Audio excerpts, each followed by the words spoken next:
MG ഞങ്ങളുടെ favourite colour അതാ lavender.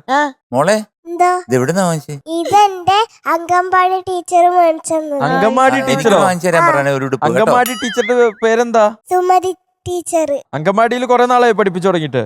ചെറുപ്പത്തില് പഠിപ്പിച്ചിട്ടുണ്ട്. ഇപ്പൊ ഞാൻ സ്കൂളിലായി.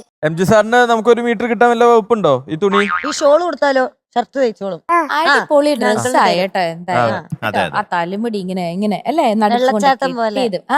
രസമുണ്ട്. വെള്ളച്ചാട്ടമാണോ തെങ്ങാണോ അത്? എന്തുവേണമെങ്കിലും ഓരോരുത്തരുടെ ഭാവന പോലെ. ഏത് പാട്ടാ പാടണേ? മഞ്ഞിൻ മുത്തെടുത്ത് പാട്ടിയത് ആണോ? നരസിംഹം അതിനകത്ത് ഇല്ലാത്ത പാട്ടാണ്. അതോ ഉണ്ടോ അതിനകത്ത്? ഉണ്ടോ? പെഞ്ചങ്ങളും പാടുന്നുണ്ട്, ചിത്രാമ്മയും പാടുന്നുണ്ട്. ഉണ്ടല്ലേ? നിങ്ങൾ അറിയാതെ പാടിപ്പോയതാ. ക്ഷമിക്കണം. പാടിപ്പോയതൊന്നല്ല, ശരിക്കും പാടിയതാണ്. അത് ഞങ്ങള് വെറുതെ പാടിയതാ. അപ്പൊ അവര് പറഞ്ഞു ഇത് മതിയെന്ന്. അല്ലേ? ഉണ്ടായിരുന്നു അവിടെ? ശരിക്കും ഈ സിനിമയിൽ ഈ പാട്ടില്ല അല്ലേ? ഓ പറ്റിയ ആളാ പറഞ്ഞു തരുന്നത്. നരസിംഹം ആ ഇറങ്ങിയ സമയത്തൊക്കെ ഫസ്റ്റ് ഷോ കാണാൻ പോയാലും മാഷ് വന്നിട്ടുണ്ട്. എന്റെ മാഷ് വന്നിട്ടുണ്ട്. 2 മാഷുമാരാ അത്? എന്റെ അന്നിച്ച് പാണപ്പുഴ പഠിപ്പിച്ചത്. പഠിപ്പിച്ച മാഷല്ലേ? 2 മാഷുമാർക്ക് നമ്മുടെ ഒരു സ്പെഷ്യൽ ഹായ് കേട്ടോ. ഇനി നന്നായിട്ട് ഞങ്ങളുടെ കൊച്ചിനെ ഇനി മുന്നോട്ടും പഠിപ്പിക്കണേ. എങ്ങനെയുണ്ട് നമ്മുടെ വേദിയെ കുട്ടി? എന്തൊക്കെ ഫ്യൂച്ചറാണ് നിങ്ങൾ വേദിയെ കുട്ടിയിൽ കാണുന്നത്? എങ്ങനെ പഠിക്കുന്നു ഞങ്ങളുടെ കൊച്ച്? ഇപ്പൊ പഠിക്കുന്നത് 1ാം ക്ലാസ്സിലാ. അപ്പൊ അക്ഷരം ശരിക്കും ഉറക്കേണ്ട ഒരു സമയമാണ്. അതിന്റെ ഒരു ചെറിയ പ്രശ്നമുണ്ട്. പാട്ട് പാടുന്നതിലൊക്കെ ഞങ്ങൾക്ക് സന്തോഷം തന്നെ. ഞങ്ങൾ അത് മേക്കപ്പ് ചെയ്തോളാം. ഒഴിവ് സമയം കിട്ടുമ്പോഴൊക്കെ പറഞ്ഞു കൊടുക്കുന്നുണ്ട്. അതാ നല്ലത്. ഞാൻ HM ആണ്.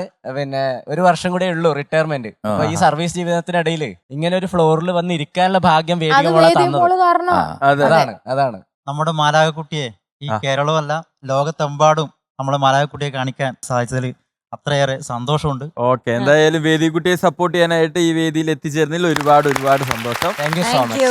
ഭയങ്കര സന്തോഷല്ലേ മാഷുമാർക്ക് ഇങ്ങനെ കൊച്ചു വന്ന് ഇരുന്ന് പാടുകയും അവരതിലൂടെ അറിയപ്പെടുകയും ചെയ്യുന്ന പറഞ്ഞ എന്റെ 2 മാഷുമാരുണ്ടായിരുന്നു.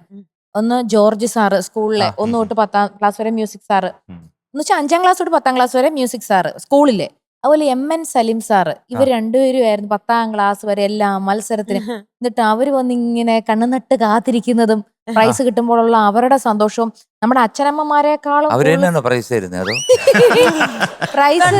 പ്രൈസ് കിട്ടുമ്പോഴും കിട്ടാത്തപ്പോഴും ഉള്ള അവരുടെ വിഷമവും കിട്ടുമ്പോഴുള്ള അവരുടെ സന്തോഷവും സ്വന്തം അച്ഛനും അമ്മയ്ക്കും ഇല്ലാത്ത അതാണ് ഗുരുക്കന്മാർക്ക് അല്ലേ അവരുടെ ഒരു സന്തോഷം. അവർക്ക് എന്നും നന്ദി. ഇവർ 2പേരും കണ്ടപ്പോ ഞാൻ അവർ 2പേരെ ഓർത്തത്. സത്യമായിട്ടും ഞാനും സ്കൂളിൽ പഠിക്കുന്ന സമയത്തും എനിക്ക് ഈ സാറുമാരെ ഇതേപോലുള്ള വേദികളിലൊന്നും കൊണ്ടുപോയി ഇരുത്താൻ പറ്റിയിട്ടില്ല. പക്ഷെ എന്റെ പേരൻസിന് എപ്പോഴും ഇവരുടെ കൂടെ സ്റ്റാഫ് റൂമിൽ ഇരുത്താനുള്ള ഒരു അവസരം ഞാൻ ഒരുക്കി കൊടുക്കാറുണ്ട്. അപ്പൊ അങ്ങനെ ഒരു ഞാനും എന്റെ ചൈൽഡ്ഹുഡിലോട്ടൊക്കെ ഒന്ന് കടന്നുപോയി. പേരൻസിനെ വീട്ടിലിരുത്തുന്നു കേട്ടോ. നീ ചെറുപ്പത്തിലെ അവർക്ക് ജോലി കൊടുത്തില്ലേ? ഇടയ്ക്കൊക്കെ കൊണ്ടുവരാം. സ്ഥിരമായിട്ട് സ്കൂളിൽ ഇരുത്തുന്ന അത്ര നല്ലതല്ല. പറയാൻ അല്ല, റീമി പറഞ്ഞ പോലെ എനിക്കുണ്ടായിരുന്നു കുറച്ച് സാർമാര്. ജോയ് മാഷ്, മുരളി മാഷ്, പിന്നെ എന്നെ സംസ്കൃതം പഠിപ്പിച്ച ശങ്കരൻ മാഷ്. സംസ്കൃതോത്സവത്തിനും പോകുമായിരുന്നു. അപ്പം അവരുടെ മുഖത്തുണ്ടാകുന്ന സന്തോഷം, നമ്മൾ ആ മത്സരത്തിൽ പങ്കെടുക്കുമ്പോൾ ആ വേദിയിൽ നമ്മൾ പെർഫോം ചെയ്യുന്ന സമയത്തും അതിൽ വിൻ ചെയ്യുമ്പോഴുള്ള അവരുടെ മുഖത്തെ സന്തോഷം അത് ഇപ്പോഴും എനിക്ക് ഓർമ്മ വരികയാണ്. അപ്പൊ എന്തായാലും വേദികക്കുട്ടി അസലായിട്ട് പാടി. പിന്നെ ഇപ്പോഴേ ഹെഡ് വോയിസ് ഒക്കെ ചേഞ്ച് ചെയ്യാൻ പഠിച്ചു. നോർമൽ വോയിസിന് ഹെഡ് വോയിസ് വന്നു പോകുന്നില്ല. പൂക്കാലോ അല്ലേ മെയിൻ ആയിട്ട് കേൾക്കാൻ പറ്റുന്നില്ലായിരുന്നു ഹെഡ് വോയിസ് കാരണം. ഇപ്പോഴേ ടെക്നിക്സ് ഒക്കെ പഠിച്ചു തുടങ്ങി അല്ലേ? മിടുക്കി. All the best. ഫ്ലവേഴ്സ് ഒരുക്കുന്ന കാഴ്ച വസന്തം യൂട്യൂബിൽ പ്രേക്ഷകർക്ക് ലൈവായി കാണാം. ഫ്ലവേഴ്സ് കോമഡിയിൽ ജോയിൻ ചെയ്യൂ, ആസ്വദിക്കൂ.